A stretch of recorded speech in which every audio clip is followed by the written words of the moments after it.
How's it going, everybody? I hope you're having a fantastic day. Today, I've scored over 38,000 capital peak points from this last raid weekend by hitting a variety of bases that I wanted to showcase. Hopefully, I can demonstrate which bases I'm taking out using which strategies. Now that the balance changes have come through, there's all kinds of different strategies you can use. However, I have been seeing that you can still very easily take out bases that have around 6,000 points remaining with a variety of strategies. So we're going to be first off looking at a Wizard Valley cleanup attack. We're using the air version of the graveyard spam strategy. I feel this strategy is still very strong. Highly encourage you to use it. And pretty much what you have to do is deploy the graveyard spells over the splash targeting defenses that can hit air. So that's going to be the air bombs, rock artilleries, blast bows.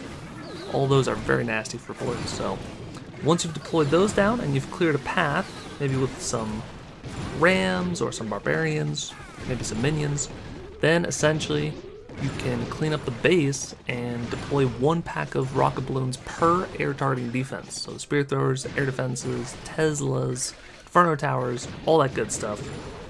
Try to focus on clearing one side of the base at a time, going from left to right, then you should be in a really good spot.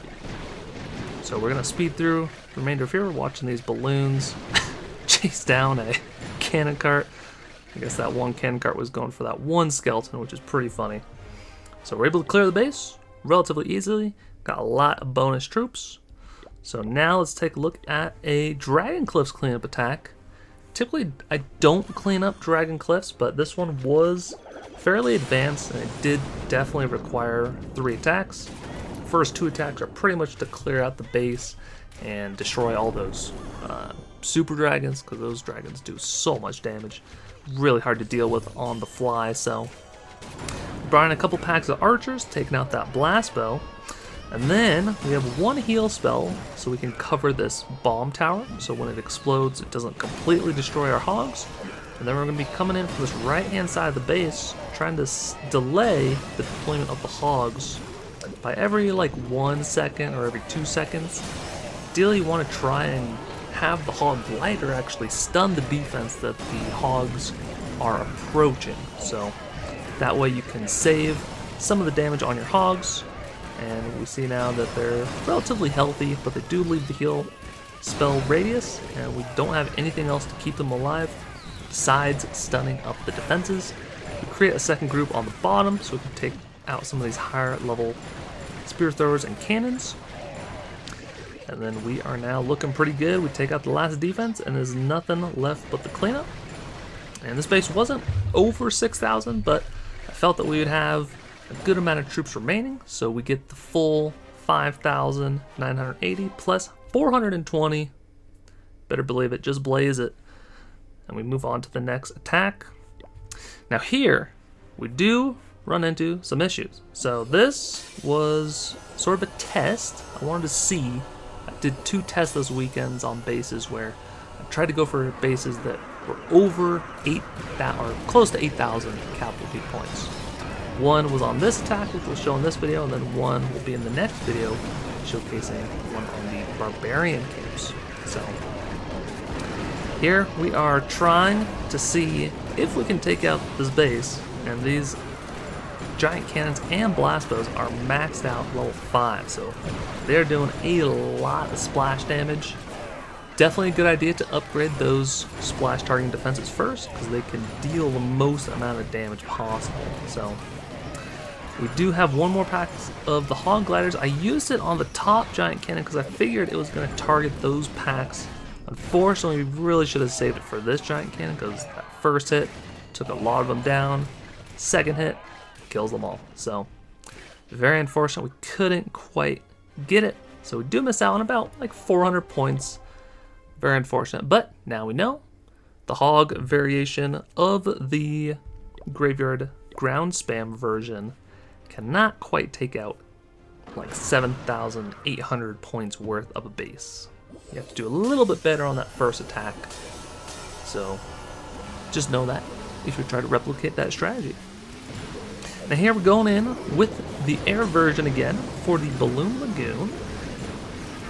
I actually didn't even prep this base. Someone else in my clan attacked it. It was close enough to 6,000. I figured, hey, you know, let's try and go for it. So I don't know exactly where all the graveyard spells were placed, but we were able to place some over the rocket artilleries and the air bombs, and we're able to attack the base from a variety of angles so that we can sort of spare our balloons a lot of that splash damage. So we got 2 more packs of balloons. We take out that Inferno Tower, and now we can directly target the air bombs. We have a couple of those rapid rockets still left, and here goes the last pack. Take out the rapid rockets, take out the spear thrower. Got 2 balloons left. Lose 1, but we get the death damage. Take out that last defense, and we have 1 more death damage. And we have, I believe, 5 skeletons still remaining. So we don't even get any bonus points from having if things stay alive. We just get the 5,820 points, which I find kind of hilarious, because usually you'd get at least some points. So now we'll jump over, and we're going to be doing some repeats on the similar districts. Going to be taking a look at another Builder's Workshop. This time, though, not 7,800 points.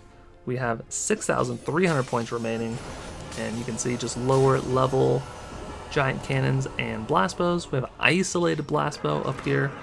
So now when we use the hog strategy, you'll see a very big difference in the amount of troops and the amount of power that we can get just flying through the base.